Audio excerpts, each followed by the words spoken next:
This woman brought her daughter to America and nearly lost her to the American dream. The first thing Marisol learned about America was that everything moved too fast. People talked fast, drove fast, decided things fast. She and her daughter Camilla stepped off the plane with 2 suitcases and a folded piece of paper with an address scribbled in pencil, and the city swallowed them whole. It wasn't the buildings or the noise or the chaos that unsettled her. It was the way people didn't look at each other. Like everyone was too busy doing something important to notice the lives happening around them. Back in Veracruz, people knew their neighbors. Here, people barely knew their own kids. Marisol had taken the job because it was the best one available. Housekeeper, full-time, live-in.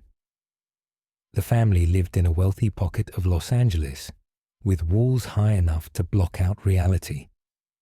They were the kind of people who had a juicer for every fruit and 2 sinks in every bathroom. The Clarks. Deborah, the mother, was tightly wound, sharp, full of smiling apologies and eyes that missed nothing. John, the father, ran a restaurant and carried a kind of soft exhaustion behind his kindness. Their 2 kids, Georgie and Emily, were polite in the way you expect kids to be when they've been taught to perform manners. Camilla was 11 and watched everything silently, soaking it in, translating the world even when no one asked her to. Marisol spoke very little English, enough to understand basic instructions, to nod at the right moments, to fake comprehension when she was 2 steps behind. Camilla picked it up faster. She had the kind of brain that shape-shifted quickly. School helped. So did cartoons. So did Emily, who talked to her like they'd known each other forever.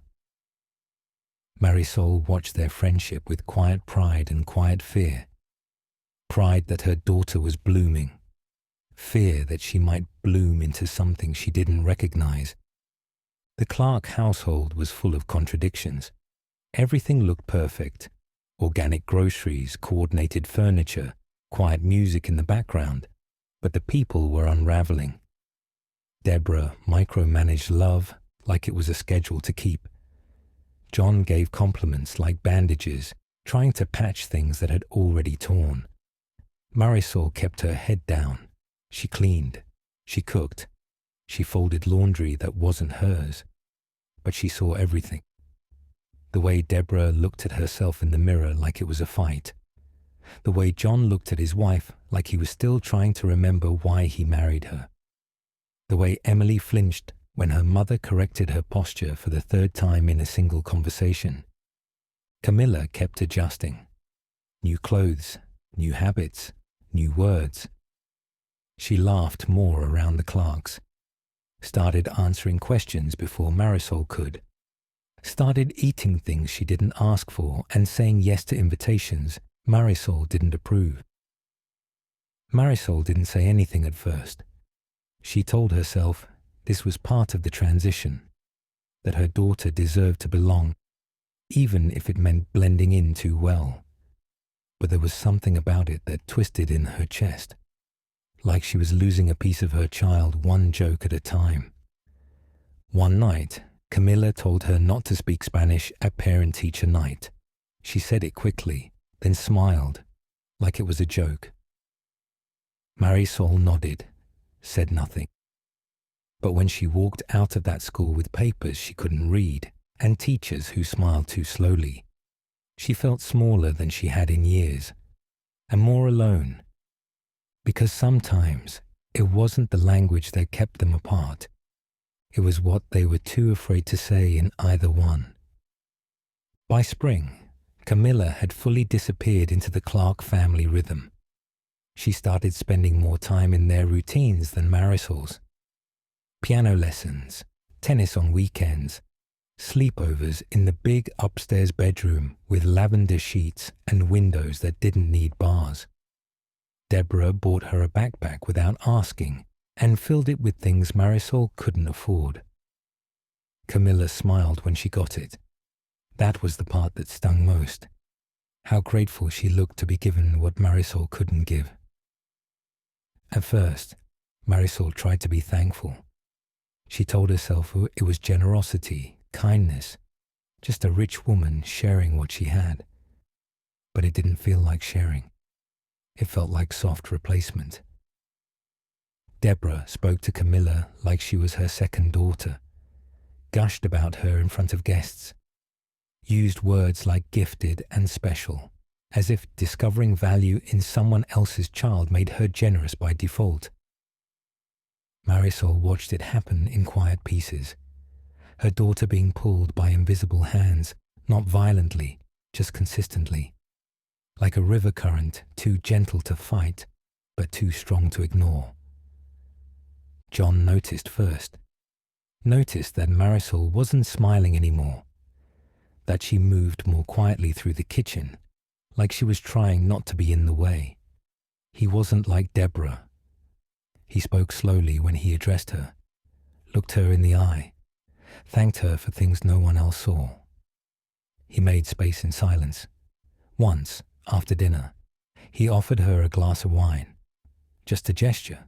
She didn't accept. But the offer stayed with her longer than it should have. One night, Camilla came home late from a weekend party the Clarks insisted she join. She had makeup on. Not much. Just enough to make her look older. More like Emily. Less like Camilla. When Marisol asked how it went, Camilla answered in English, fast, fluent, effortless. Marisol asked her to slow down. Camilla sighed, said, "Never mind," and walked away. The door shut too hard. It wasn't the language that hurt. It was the tone, dismissive, familiar, American. Marisol didn't sleep that night. She folded clothes, cleaned the kitchen again, sat at the edge of her bed, thinking about what she'd given up to bring Camilla here. The job, the distance, the long hours, all for opportunity. And now that opportunity was turning her daughter into someone she didn't recognize. The next morning, she told Deborah that Camilla wouldn't be joining them on the upcoming family trip to Santa Barbara. Deborah blinked. "Oh." "She's very excited." Marisol said, "She's staying with me." No explanation, no apology. Deborah hesitated, smiled too tightly and said, "Of course." But her eyes said otherwise. Later, Camilla cried, said it wasn't fair, that she'd promised to go, that everyone would notice she wasn't there. Marisol sat across from her and said quietly, "Then let them notice." Camilla stared at her like she didn't understand. And maybe she didn't, because she'd been learning so many things, except where she came from. Marisol didn't expect Camilla to forgive her quickly, but she also didn't expect the cold shoulder to last so long. The silence stretched through the week like wet laundry on a line, heavy and impossible to ignore. Camilla went to school, came home, did her homework, and avoided eye contact. She answered questions with one-word replies, stayed longer in her room, and walked past Marisol like she was just part of the furniture. It wasn't anger. It was disappointment. And that made it worse. Because Marisol knew, Camilla believed she had ruined something important. What Camilla didn't see, what she wasn't supposed to see, was that Marisol had been trying to save her from something more dangerous than a cancelled trip. She was trying to stop the drift before it became permanent. The tension spilled into everything. Deborah asked politely if Camilla had done something wrong. John asked more directly, "Is everything okay at home?" Marisol just smiled and nodded, because they would never understand what she was fighting. Not them, not the country, not the school, not even Camilla. It wasn't about parties or backpacks or how many sleepovers were too many. It was about erosion, the slow kind, the kind that doesn't look like a fight but feels like surrender. Every time Camilla chose to laugh at a joke Marisol didn't understand, every time she pushed her Spanish deeper into her throat when no one could hear it, she was choosing a version of herself that didn't leave room for the woman who raised her. That Friday, Deborah came home early and found Marisol scrubbing the floor. She crouched beside her and placed a gentle hand on her shoulder. "I think Camilla needs more room to grow," she said softly, like she was offering advice. "You've done an amazing job, but she's outgrowing you now." Marisol didn't flinch, didn't cry. She just stood up, wiped her hands and said, "She is not yours." Then she walked out of the room, heart pounding so hard she thought her ribs would crack. Camilla overheard. Of course she did. She stood at the top of the stairs, eyes wide, arms crossed. She didn't say anything right away. Later that night, she finally spoke. "Why can't I just be both?" she whispered. "Why do I have to choose?" Marisol wanted to say she didn't, that it was possible to blend, that cultures could mix and still hold shape. But that wasn't the world they lived in. Not in this house, not in this country. So instead she said, "Because if you don't choose, they'll choose for you." Camila looked down, nodded once, and went to bed. The next day she spoke Spanish again. Just a little, just enough to remind Marisol she was still in there, that maybe the girl who danced barefoot in their old apartment to ranchera. Music hadn't disappeared. Not completely, not yet. But Marisol knew the clock was ticking, and she wasn't sure how much more time they had. Camilla didn't come home one night. Not at first. Not when the school let out. Not when dinner was cold. Marisol waited at the window, the same way she used to wait back in Veracruz during storms. Rigid, quiet, staring out at a world she couldn't control. At first, she thought maybe it was tutoring, or that Deborah had taken her somewhere without telling her. But when she called the Clark's house, no one picked up. At 9 o'clock, John finally answered, said he thought Camilla was with her. Marisol's chest dropped. Her voice stayed calm. "She's not." 2 hours later, Camilla walked through the door with smeared lipstick and glitter in her hair. She didn't look drunk, just different. Older, harder around the edges.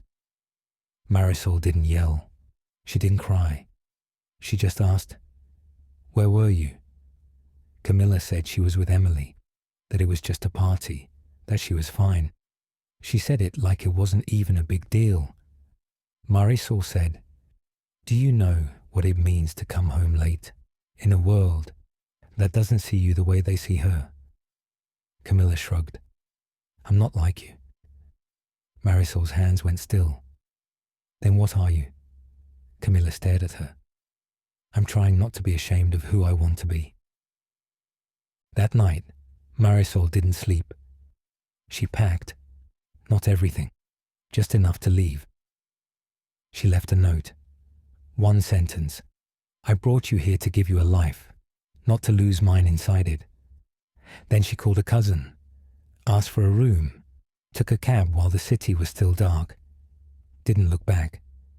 Deborah called 3 times the next day, left a voicemail saying, "We can talk about this." John left one too, quieter, asking if she was safe. But it was Camilla's message that Marisol listened to twice. It was just one sentence, said softly, like it took her all day to say it. "Please come back. I didn't mean it." Marisol didn't answer, not right away, not because she didn't want to, but because she needed Camilla to feel the weight of it. To know that being raised in a home doesn't guarantee you understood what was sacrificed to build it. 2 days passed. On the 3rd, there was a knock. Camilla stood at the door with a backpack and tear-swollen eyes. She didn't say anything. She just held out a piece of paper, Her first essay written entirely in Spanish. No translation, no English title. Just her words, raw and clumsy, and hers. Marisol read it at the table while Camilla sat across from her, hands shaking. It wasn't perfect, but it was honest. And for the first time, Marisol didn't feel like she was losing her. She felt like she was finally being heard. Things didn't go back to normal. Not exactly. The Clark house stopped calling. Deborah left one more voicemail. A cool, controlled apology, mixed with the kind of compliment that sounded like closure. John sent a thank you card a few weeks later with a short note. You made us better, even if we didn't know how to say it. Marisol kept it in the drawer, not out of sentiment, but because it was the first time someone in that house had said something without needing anything in return. Camilla stayed quiet the first few weeks. She asked to go back to her old school, said she wanted to take Spanish literature as an elective. Marisol didn't say no. She didn't say anything at first, just nodded, watched her daughter walk out the door in thrift store jeans and a backpack, with her name stitched in cursive. Not bought, not gifted, just hers. They moved into a smaller apartment on the east side, the kind of place where you could hear your neighbors and smell dinner cooking through the walls. It wasn't glamorous, but it was honest. Marisol cleaned houses for different clients now. Camilla helped on weekends. They grocery shopped together, shared playlists, argued about curfews, laughed when they mispronounced English words on purpose, just to see how ridiculous they sounded. It wasn't perfect, but it was real. One night, Camilla asked if she could apply to a summer program in Mexico. To study, she said. To learn how to cook like her grandmother. Marisol said yes, not because she had to, but because she wanted to. She watched her daughter fill out the forms in both languages, each word landing softer than the last. This was what she wanted. Not just opportunity, but connection. Not just assimilation, but identity. Later that evening, Camilla came out of her room holding 2 bowls of arroz con leche and a movie neither of them had seen before. It's in English, she said, but I put the Spanish subtitles on. Marisol smiled and turned on the fan. Sounds fair. They watched in silence, shoulder to shoulder on the couch, a quiet hum from the street outside mixing with the voices from the screen. Marisol didn't need to understand every word, because this shared air, this simple peace, this daughter beside her who finally knew who she was, this was fluent. And finally, after years of crossing borders and codes and entire identities just to be enough, they were.